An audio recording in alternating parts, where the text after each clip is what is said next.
Oke, jadi Bapak Ibu sekalian, kapan Bapak Ibu akan mendapat nilai 3? Nah, Bapak Ibu akan mendapat nilai 3 di indikator 13 ini kalau ya ada bukti bahwa seluruh rencana dan anggaran Bapak Ibu ya, seluruh rencana dan anggaran Bapak Ibu itu sudah dikonsultasikan tadi selaras ya.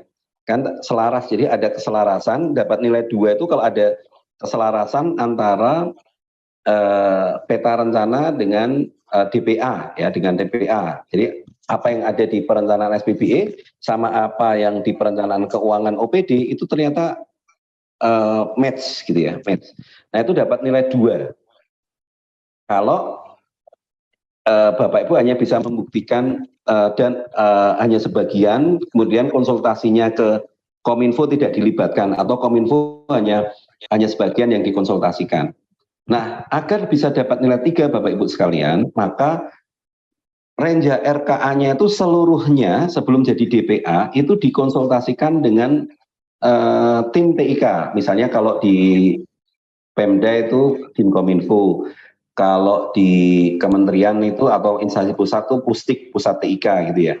Jadi sebelum disahkan menjadi DPA itu renja RKA itu dikonsultasikan dulu di Kominfo untuk dicek dengan peta rencana, Pak Bu. Nah, kalau udah semuanya itu, maka sebenarnya paling ideal kalau Bapak Ibu kalau Kominfo atau Pustik itu masuk di dalam, kalau di IPP di Pemda ya, masuk dalam TAPD. Karena belanja SPBE atau TIK itu sekarang sudah bagian ya, hampir di semua OPD. Jadi akan enak kalau Kominfo sudah masuk di dalam TAPD, tim anggaran pemerintah daerah, sehingga langsung semua konsultasi akan dicek sama Kominfo. Nah, ya Bapak Ibu, ini contohnya nanti dicek. Lalu Bapak Ibu sekalian, level 4 bagaimana?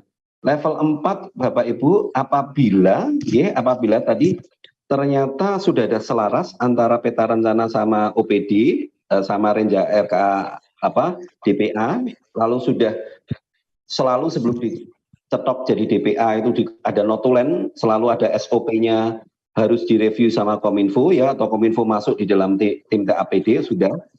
Kemudian dapat nilai 4 kalau ternyata OPD yang atau unit yang terkait dengan perencanaan dan penganggaran ya di IPPD ini dilibatkan ya, tentu ya di perencanaan dan penganggaran yakni Bapeda, BPKAD gitu ya, itu juga dilibatkan di situ. Jadi seluruh rencana dan anggaran itu terpadu terkendali ya di bawah Bapeda, BPKAD ya, sesudah direview oleh Kominfo tadi. Nah, lalu keselarasan peta rencana dan anggaran itu secara rutin setiap tahun direview dan dievaluasi. Ya Pak Bu, ini sebenarnya gampang Pak Bu, ini persis seperti yang Bapak Ibu sering lakukan di daerah ya, jadi ada TAPD gitu ya, cuman bedanya sekarang di TAPD dimasukkan Kominfo sehingga level 3 tadi terpenuhi, level 4 terpenuhi, ya kan, di situ ada BPKAD, ada Bapeda gitu, dan setiap tahun tadi direview, dievaluasi. Nah, kalau hasilnya kemudian ditindaklanjuti Bapak Ibu, maka akan memperoleh nilai 5. Oke, sudah Pak Bu ya, 11 arsitektur SPBE, 12 peta rencana, breakdown dari arsitektur, 13 tindak lanjut dari tadi rencana anggaran, peta rencana tadi dijadiin anggaran atau RKA DPA-nya IPPD.